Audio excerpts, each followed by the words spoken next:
Hey guys, today I'm reviewing the Skystars x120 Bolt. This guy, you'll see I don't have my props on right now because I just got done doing a motor test, and props that come with it are the little gemfan 3 inches, 2.5 inches, and they are really nice. So that was a good part of it. But yeah, so I had to test my motors. I had some issues with this guy right off the bat. First thing I noticed when I got it was the camera was shaky. I tried all kinds of PID tunings, different tunings that people recommended online. Nothing seemed to work. Then I changed the camera out, and it kind of helped a little, but it was still doing weird bumps and shakes.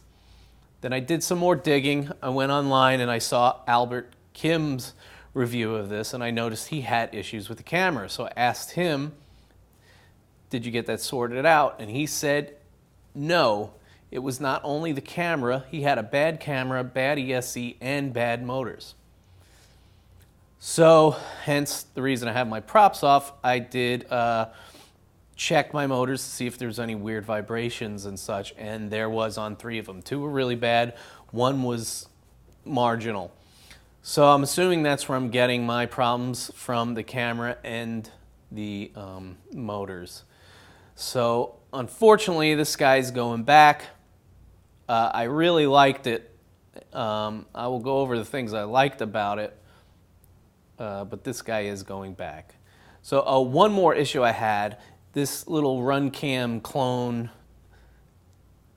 goes on the mount with little self-tapping screws, and if you over tighten them, they will not be able to tighten down anymore. So I had that happen on one of them, and I put little toothpicks in there and broke them off, and then re-tapped the screws in there, and now it's in there tight.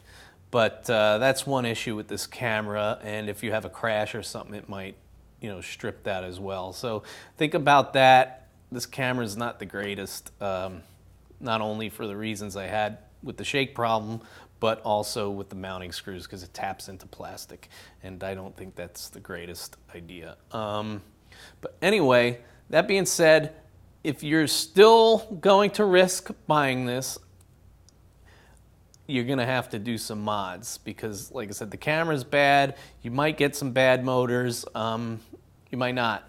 But the great thing about this thing is the frame. It's really strong for a little 2.5-inch frame. I really loved it. I had one hard hit with it, and I thought, man, it was over. I went to pick it up. The carbon fiber was bent. It wasn't cracked, and I bent it right back, and it's still strong as ever. So this frame is meant to take a beating. Secondly, it's fast. I really liked it.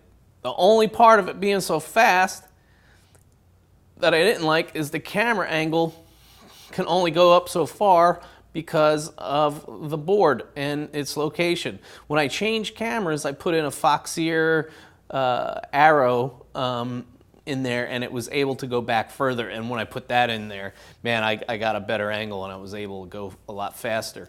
But yeah, it's pretty cool. On 4S, it's like a rocket, but the problem is nothing really worked on here. So I can't give it a good review.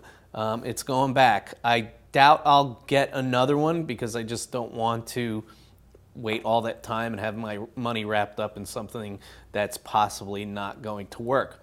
What I would recommend is to buy the frame if it's available and build it out yourself with the same specs, with better gear. GEPRC has a little micro tower.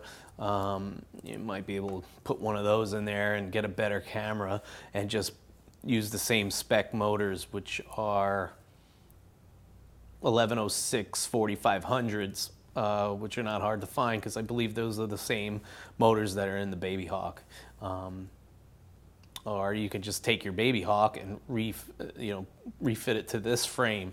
But these components with 4S on this frame, boom, man, this thing is fast. And I think that's what I might do just later down the line, buy the frame and build one out myself. But there you go. Buy at your own risk. Lots of people having problems with them, including me.